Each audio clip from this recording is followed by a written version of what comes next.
이 시간 자리에서 일어나셔서 하나님의 말씀을 함께 보시겠습니다. 오늘 말씀은 시편 9편에 있는 말씀 1절에서 20절까지 말씀인데요.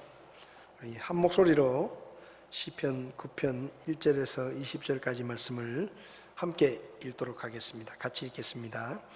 오 주여, 내가 온 마음으로 주를 찬양하오며 주의 모든 놀라운 일들을 전하리이다. 오 지극히 높으신 이여, 내가 주를 기뻐하고 즐거워하며 노래로 주의 이름을 찬양하리이다. 내 원수들이 물러갈 때 주 앞에서 넘어져 망하리니 주께서 나의 권리와 사정을 옹호하시고 왕좌에 앉으사 바르게 심판하셨나이다. 주께서 이교도들을 책망하시고 사악한 자들을 멸하시며 그들의 이름을 영원 무궁토록 없애셨나이다. 오 너 원수여, 멸망들이 영원한 종말에 이르렀도다. 주께서 도시들을 멸하셨으므로 그것들에 대한 기억도 그것들과 함께 사라졌나이다. 그러나 주께서는 영원히 계시리니 그분께서 심판을 위하여 자신의 왕좌를 예비하셨도다. 그분께서 세상을 의로 심판하시며 올바름으로 백성들에게 심판을 베푸시리로다. 주께서는 또한 학대받는 자의 피난처가 되시며 고난의 때의 피난처가 되시리로다. 주의 이름을 아는 자들이 주를 신뢰하리니 주여, 주께서 주를 찾는 자들을 버리지 아니하셨나이다. 시온에 거하시는 주께 노래로 찬양을 드리며 그분의 행사들을 백성 가운데 밝히 알릴지어다. 그분께서 피에 대하여 조사하실 때 그들을 기억하시리니 그분은 겸손한 자의 부르짖음을 잊지 아니하시는도다. 오 주여, 내게 긍휼을 베푸소서. 나를 사망의 문들에서 들어올리시는 이여, 나를 미워하는 자들로부터 내가 받는 고난을 깊이 생각하소서. 그리하시면 내가 주께 대한 모든 찬양을 시온의 딸의 문들 안에서 전할 것이요 주의 구원을 기뻐하리이다. 이교도들은 자기들이 만든 구덩이에 빠졌으며 그들의 발은 그들이 숨겨둔 그물에 걸렸도다. 주께서 집행하시는 심판으로 그분을 알 수 있나니 사악한 자는 자기 손이 행한 일로 올무에 걸렸도다. 히카연 셀라. 사악한 자들은 지옥으로 돌아가고 하나님을 잊어버리는 모든 민족들도 그리하되 궁핍한 자들은 항상 잊히지 아니하며 가난한 자들의 기대하는 바는 영원히 사라지지 아니하리니 오 주여, 일어나사 사람이 이기지 못하게 하시오며 이교도들이 주의 눈앞에서 심판을 받게 하소서. 오 주여, 그들을 두려움 속에 버려두사 민족들로 하여금 자기들이 사람일 뿐인 줄을 알게 하소서. 셀라. 기도하시겠습니다. 하나님 아버지, 주의 말씀을 읽고 주의 말씀을 나눌 때 우리 안에 계신 성령님께서 우리 각자에게 친히 말씀하시고 이 말씀의 진리를 깨달아 알 수 있도록 저희들을 가르쳐 주시옵소서. 부족한 종을 세우셨지만 종의 입을 하나님의 입처럼 마음껏 쓰셔서 오직 주의 말씀만 증거되게 도와주시고 말씀을 전하는 자나 듣는 자나 하나님의 뜻을 밝히 깨달을 수 있도록 도와주시옵소서. 이 시간을 주님께 맡기며 예수님의 이름으로 기도했습니다. 아멘. 자리에 앉으시기 바랍니다. 저희가 주일 오후에 시편 말씀을 나누고 있습니다. 시편 9편은 다윗이 쓴 시입니다. 여기 보면 우리 성경에 뭇 라벤에 맞추어 악장에게 준 다윗의 시다라는 이런 표제가 붙어 있는데 이 뭇 라벤이라는 말의 정확한 뜻은 알 수 없는데요. 딱 한 번 나오는 표현인데 이 말은 아들의 죽음이다, 그런 뜻으로 추정이 됩니다. 주 2세기경에 이 히브리어로 되어 있는 구약 성경을 이제 예수님 당시에 유대인들이 쓰던 시리아어, 아람어로 이렇게 번역을 한 성경이 이제 탈굼이라고 부르는데요.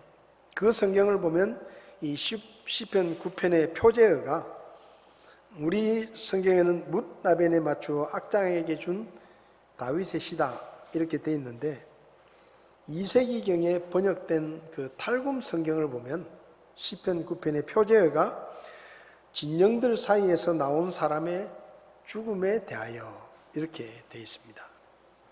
그래서 아마 이 시편 9편은 다윗이 블레셋 장군 골리앗과 싸운 그 과거의 기억을 생각하면서 하나님께서 지금까지 자기에게 행하신 일들을 돌아보면서 하나님 앞에 써서 드린 시다, 이렇게 생각을 할 수 있습니다.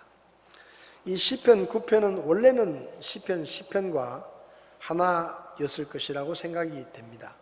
근데 이제 두 개의 성경으로 나뉘어져 있는데, 이 시편 9편의 내용은 1절부터 20절까지 되어 있는데요.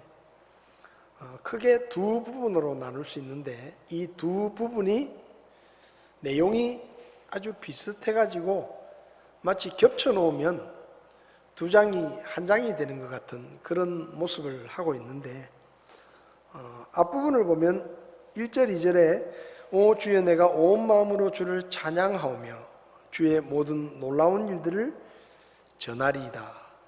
그러니까 다윗이 지금까지 자기가 살아온 인생을 돌아보면서 자기에게 일어났던 모든 일들이 하나님께서 행하신 일이다, 그렇게 생각을 하고, 그리고 그 하나님을 한편으로는 찬양하고 한편으로는 하나님께서 나에게 행하신 그 일들을 사람들 앞에서 간증하고 전파하는 그런 내용을 이야기하고 있습니다.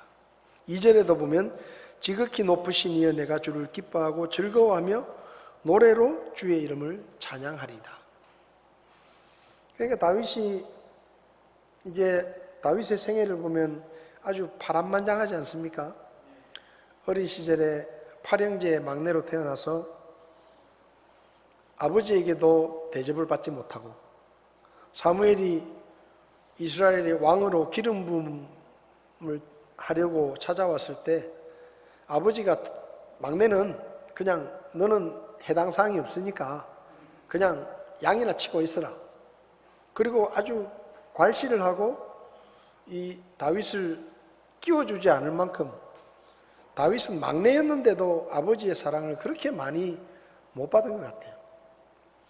그렇게 살다가 아버지의 심부름으로 전쟁터에 가서 블레셋의 거인 장군인 골리앗을 죽이고 화려하게 등장하죠. 근데 골리앗을 죽이고 사울의 사위가 되어서 목숨을 걸고 충성을 다했지만, 이 장인이라는 사울이 사위를 시기해가지고 죽이려고 해가지고 또 도망을 쳐서 광야를 떠돌면서 거의 10년 이상을 방랑자로, 도망자로 삽니다.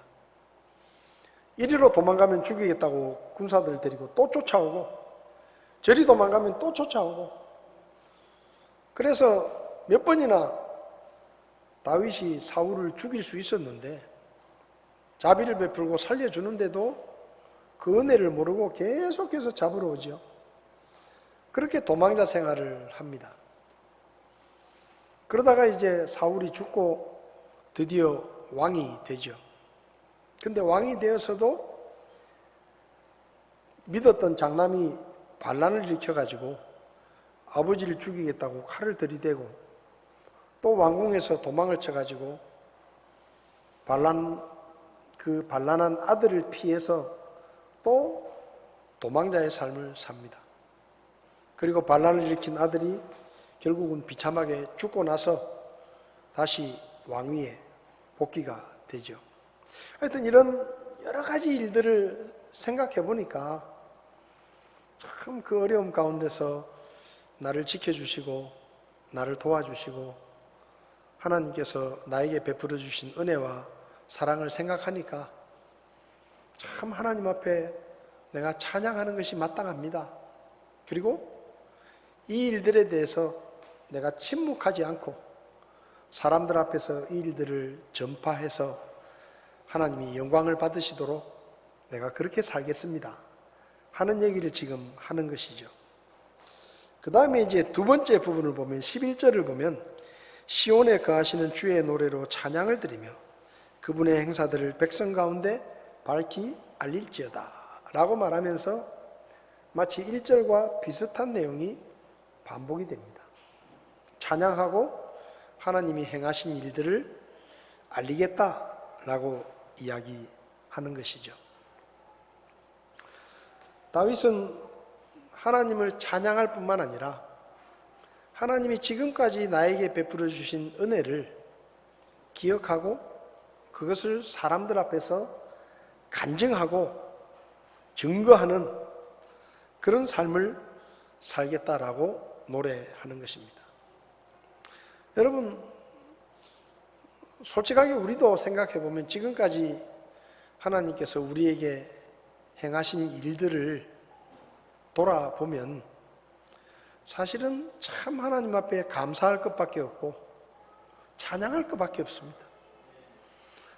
우리는 아담의 죄를 물려받아서 죄인으로 태어났습니다. 그런데 문제는 아무도 우리가 죄인이라는 것을 알려주지 않아요. 그래서 우리는 죄 가운데서 마귀의 백성으로 세상에 썩어 없어질 것들을 위해서 열심히 살면서 죄 가운데 살았습니다. 죽은 후에도 하나님의 무서운 심판을 받고 영원히 멸망을 당해야 되는 것이 우리의 운명이었는데 어느 날 하나님께서 누군가를 통해 우리에게 복음을 들려주셨죠. 우리가 죄인이고 이렇게 살다가는 하나님의 심판을 받고 영원한 지옥에 갈 수밖에 없다. 그런데 하나님께서 그런 우리를 사랑하셔서 하나뿐인 아들을 십자가의 죽음에 내어주시고 우리가 받을 사형의 벌을 대신 받게 하시면서 우리의 모든 죄에 대한 죄값을 다 치러주시고 우리가 그 예수님을 하나님의 구원자로 믿을 때 모든 죄를 용서받고 심판과 멸망에서 구원받을 수 있는 그 구원의 길을 하나님이 준비해 주셨다라는 것을 우리가 듣게 됐습니다. 그래서 우리가 그 하나님의 말씀을 듣고 우리가 죄인이라는 것을 깨닫고 하나님 앞에 죄를 회개하고 예수님을 하나님의 구원자로 믿어서 구원을 받았습니다. 그리고 하나님의 자녀가 됐죠. 로마서에 보면 하나님께서 우리를 그분의 양자로 입양을 하셨다. 그래서 우리가 하나님의 양자로 입양이 돼가지고 하나님의 나라인 천국을 상속받는 상속권을 갖게 된 것입니다. 그래서 저와 여러분들은 구원받은 성도들은 이 땅의 인생을 끝내고 나면 하나님의 자녀로 당당하게 하나님의 나라인 천국을 상속받고 그 천국에 들어가서 하나님과 영원히 살 수 있는 그런 특권을 얻게 된 것이죠. 그것뿐만 아닙니다. 우리가 구원받은 때부터 지금까지 수많은 어려움과 고난이 있고 또 믿음 때문에 때로는 핍박을 받고 손해를 보고 불이익을 당하고 사람들로부터 손가락질을 받고 조롱을 받고 그런 가운데서도 하나님께서 우리를 도와주셔서 믿음을 지킬 수 있게 해주시고 지금 이렇게 예배당에 모여서 하나님 앞에 예배 드릴 수 있도록 우리가 믿음의 길을 떠나지 않고 계속해서 이 믿음의 길을 걸어갈 수 있도록 하나님이 도와주셨어요. 그리고 지금까지 우리의 필요들을 하나님이 채워주셨습니다. 혹시 여러분 중에 쌀이 없어가지고 한 일주일 정도 굶어 보신 적이 있습니까? 네? 쌀독에 쌀이 없어가지고 일주일 정도 굶어 보신 그런 분이 있으세요? 대답을 안 하세요. 여러분, 우리가 열심히 일을 하고 우리가 뭔가를 수고해가지고 돈을 벌고 그 돈으로 쌀을 사고 여러 가지 음식들을 사가지고 우리가 먹고 살았다고 생각하지만 성경적으로 보면 우리가 지금까지 먹고 산 것은 정말로 하나님의 은혜 때문이고 하나님의 공급하심 때문입니다. 그러니까 지금까지 우리에게 필요한 걸 하나님이 다 채워주셨어요. 그러니까 지나간 일을 돌아보면 하나님 앞에 그저 감사할 것밖에 없어요. 우리 작은 아이가 지난 월요일 날 머리를 빡빡 깎고 논산훈련소에 입대를 했습니다. 그래 이제 태워다 주러 같이 갔어요. 가면서 우리 아이가 초등학교 입학할 때 제가 대구에 왔거든요. 대구에 와가지고 이제 군대를 가겠다고 머리를 깎고 군대를 간 거예요. 근데 그 세월을 쭉 제가 돌아보았습니다. 초등학교에 입학하는 그 어린애가 이 대구에 와가지고 낯선 대구에 와서 초등학교를 다니고 또 중학교, 고등학교를 졸업하고 대학교에 입학을 하고 그동안에 뭐 크게 아프지 않고 뭐 병원에 입원하거나 뭐가 부러져 가지고 크게 다치거나 그런 일 없이 참 건강하게 이렇게 잘 자란 거예요. 또 교회 안에서도 우리 성도님들의 사랑을 받아가지고 귀여움도 많이 받고 사랑도 받고 그래서 지금까지 온 겁니다. 그리고 이제 나라에서 필요하다니까 제가 빌려줘야 되잖아요. 나라에서 필요하다니까 18개월 동안 제가 나라에 빌려주는 겁니다.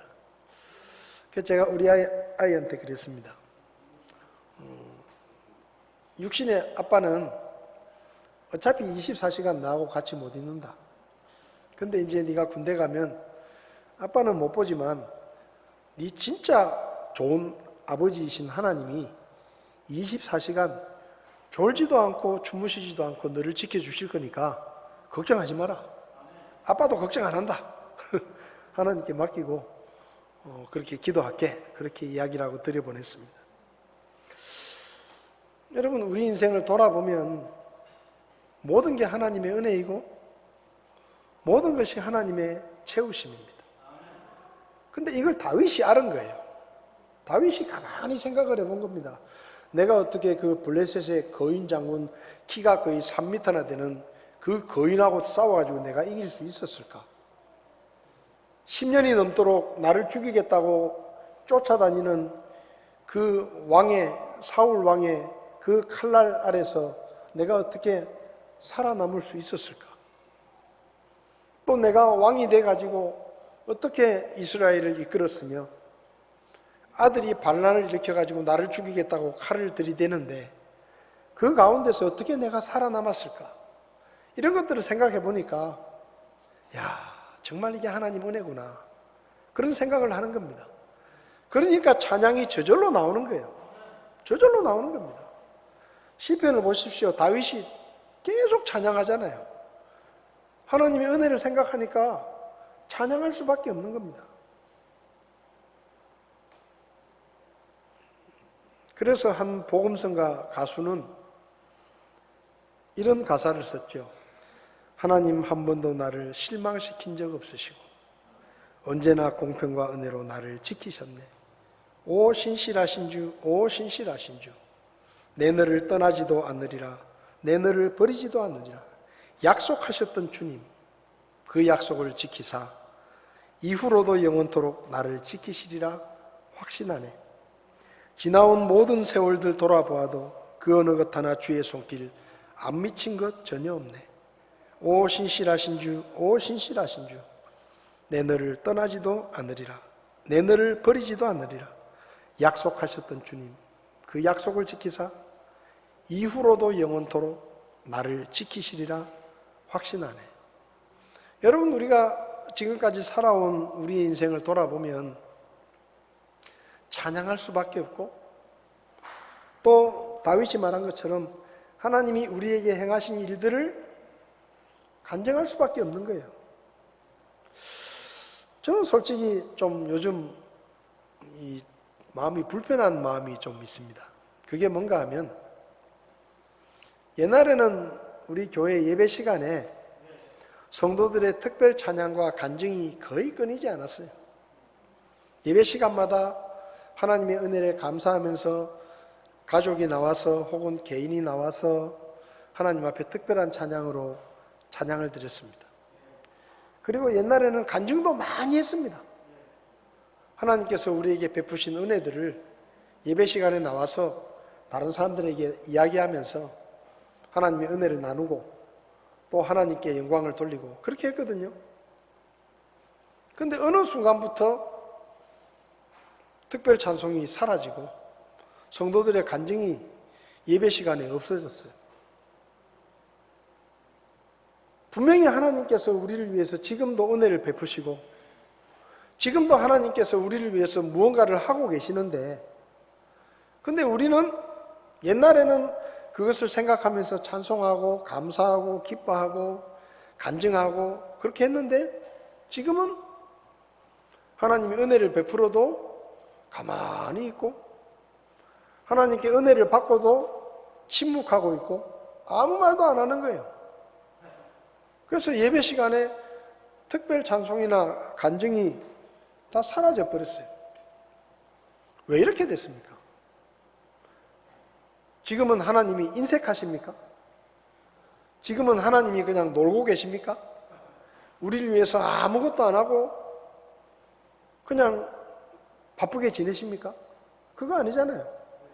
하나님은 옛날이나 지금이나 여전히 우리에게 은혜를 베푸시고 우리에게 사랑을 베푸시고 우리를 위해서 일하시고 우리의 필요들을 채워주시는데, 왜 우리는 옛날에는 하나님께 뭔가를 받아 먹으면 감사를 표현하고 고맙다고 인사도 하고 다른 사람에게 하나님 자랑도 했는데 지금은 받아 먹고 입을 닦냐 이 말이에요. 하나님이 분명히 은혜를 베풀어 주셨는데도 아무 말도 안 하고 혼자 그냥 입 닫고 있는 거예요. 여러분 다윗이 보십시오. 다윗이 뭐라고 말합니까? 내가 주의 모든 놀라운 일들을 전하겠습니다. 나에게 행하신 일을 전하겠습니다. 모든 백성들 앞에서 내가 전하겠습니다. 여러분 우리 교회 예배에 특별 찬송이 좀 살아났으면 좋겠습니다. 간증이 살아났으면 좋겠어요. 옛날에는 하도 특송하고 간증하신다는 분이 너무 많아가지고 예배 시간에 설교할 시간이 없으니까 다음 주에 간증하라고, 다음 주에. 오늘 너무 많으니까 다음 주에 하십시오. 그런 때가 있었어요. 근데 지금은 하나도 없어요. 특별 찬송이 하나도 없고 간증도 없고. 우리가 좀 반성해야 됩니다. 하나님이 분명히 우리에게 은혜를 베풀어 주셨는데 우리가 찬양하지 않고 입을 닫고 침묵하고 있다는 말은 하나님이 마땅히 받으셔야 될 영광을 받지 못하고 계신 거예요. 우리 교회 예배 시간에 간증과 찬양이 다시 살아났으면 좋겠습니다. 오후 예배 시간에도 좀 특송도 하시고 간증도 하시고 수요일날도 좀 특송도 하고 하나님이 베푸신 은혜를 고백하고 나누면서 하나님이 더 영광을 받으시도록. 간증하는데 돈 듭니까? 예? 특송하는데 돈 내야 됩니까? 아니잖아요. 누구든지 하실 수 있어요. 예배 시간에 간증과 찬양이 다시 좀 회복되고 하나님 앞에 드리는 감사가 회복되었으면 좋겠습니다. 그러니까 다윗이 지금 내가 하나님이 지금까지 나에게 하신 일들을 내가 전파하겠습니다. 전하겠습니다. 라고 이야기했는데, 그러면 하나님이 다윗에게 행하신 일이 뭐냐? 첫 번째는 하나님께서 모든 일을 공의롭게 심판하신 것입니다. 3절 4절을 보면 내 원수들이 물러갈 때 주 앞에서 넘어져 망하리니 주께서 나의 권리와 사정을 옹호하시고 왕좌에 앉으사 바르게 심판하셨나이다. 그러니까 다윗이 자기 인생을 돌아보니까 무엇을 깨달았는가 하면 하나님께서 나의 억울함을 돌아보시고 내 원수들을 대적하시고 원수들을 심판하셨다 이 말이에요. 여러분 골리앗을 누가 죽였습니까? 다윗이 죽인 게 아니에요. 하나님께서 심판하신 거예요. 하나님을 모욕하고 하나님을 대적하는 골리앗을 다윗이라는 인물을 통해서 심판하신 것입니다. 사울이 왜 전쟁터에서 죽었습니까? 다윗을 죽이려고 하고 다윗을 억울하게 만들고 다윗을 괴롭혔기 때문이에요. 압살롬이 왜 죽었습니까? 하나님이 세우신 왕을 대적하고 자기가 스스로 왕이 되려고 하니까 하나님이 심판하신 거예요. 그래서 다윗이 생각하는 겁니다. 아, 내가 억울한 일을 당하고 불공정한 일을 당했을 때 하나님께서 그냥 계시지 않았구나. 하나님이 내 원수들을 심판하셨구나. 그 공의로우신 하나님께서 나를 돌아보셨구나 하는 것을 생각하는 겁니다.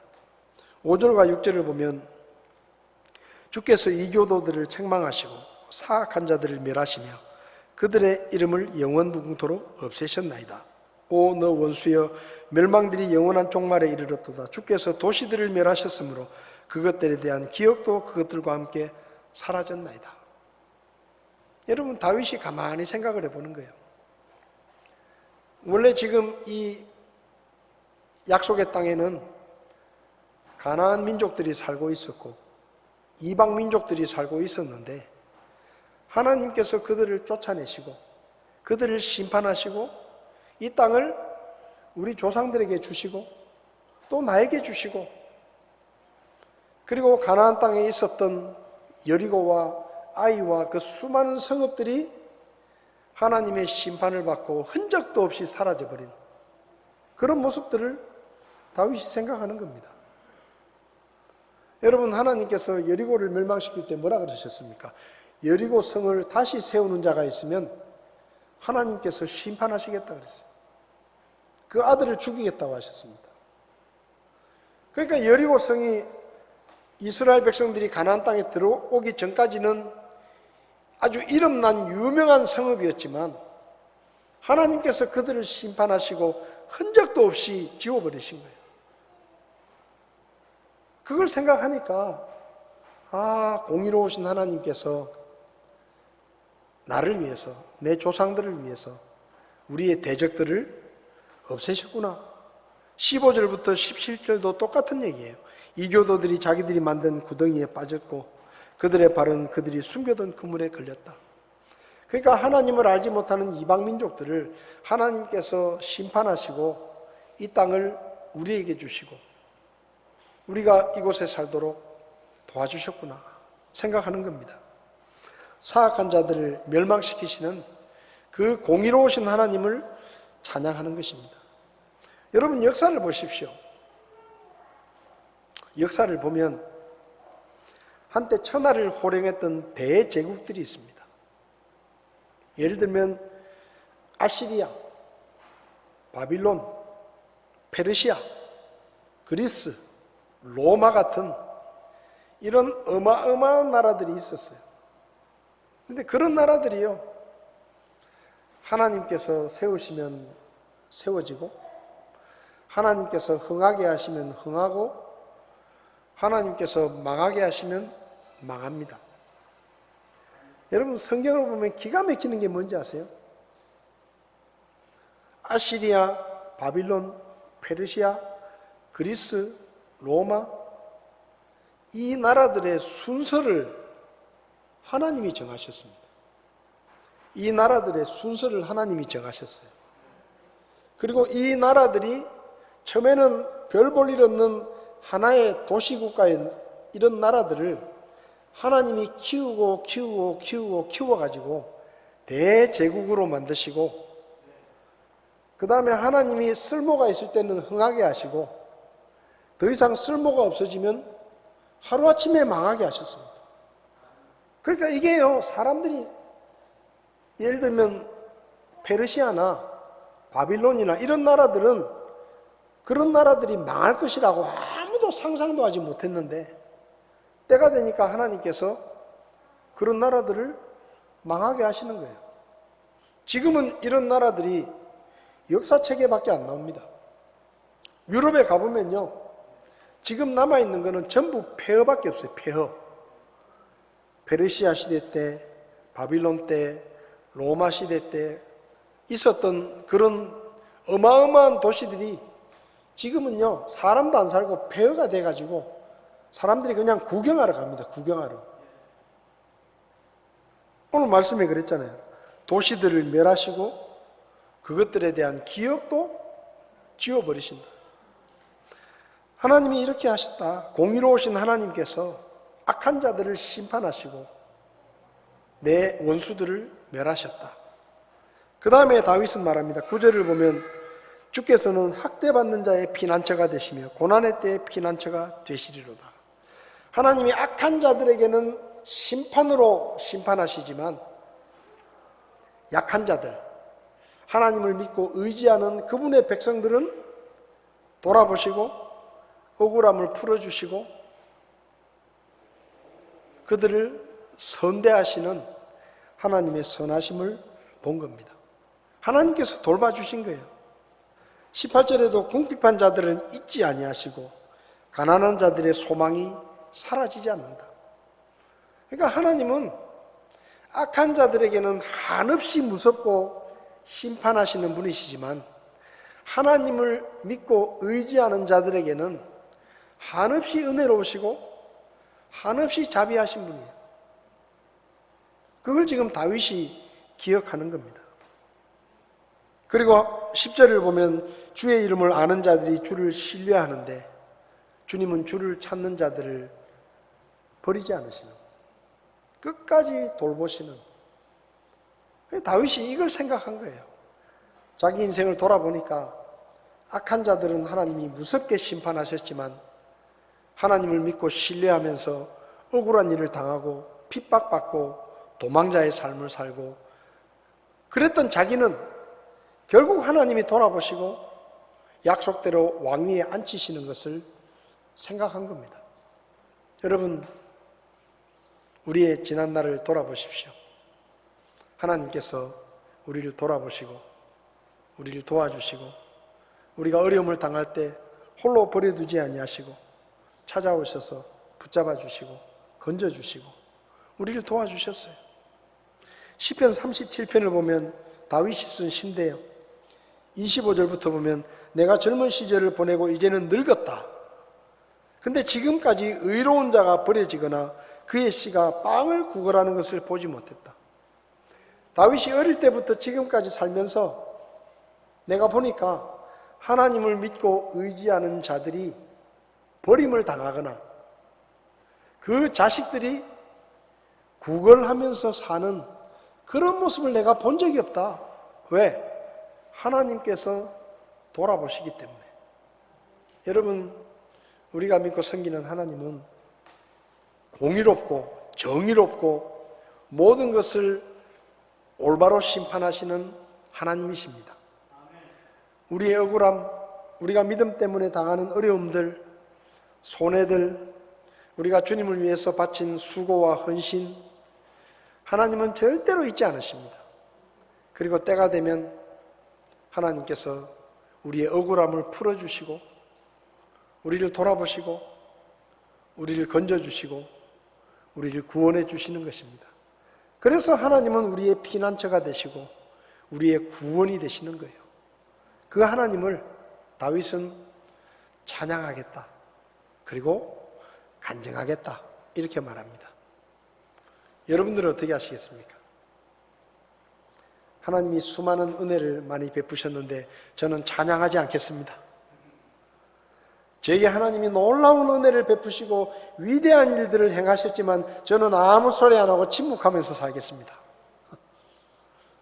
그렇게 하면 되겠습니까? 안 되겠습니까? 저와 여러분들에게도 하나님의 행하신 일에 대한 찬양과 간증이 우리를 통해서 드러나고 하나님의 영광을 받으시는 그런 우리가 될 수 있기를 바랍니다. 다음 예배 시간부터 특송과 간증으로 하나님 앞에 고백하고 하나님이 행하신 일들을 서로에게 전하는 그런 우리 모두가 될 수 있기를 바랍니다. 기도하시겠습니다.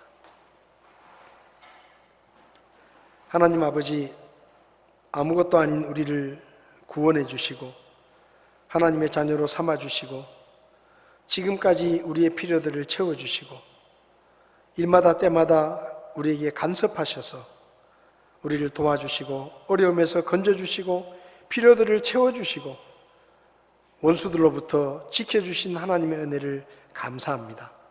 다윗은 지난날을 돌아보며 하나님 앞에 찬양하고 간증하겠다라고 하나님 앞에 고백했습니다. 우리도 하나님이 베푸신 은혜와 사랑을 기억하며 찬양하며 살게 하시고 간증하며 살 수 있도록 저희를 도와 주시옵소서. 우리 입술에 하나님을 향한 찬양과 간증이 끊이지 않도록 저희들을 도와 주시옵소서. 오늘도 귀한 말씀을 통해 우리에게 가르쳐 주신 주님의 교훈을 기억하고 찬양하며 간증하는 삶을 살게 도와 주시옵소서. 예수님의 이름으로 기도했습니다. 아멘. 예배를 마치겠습니다.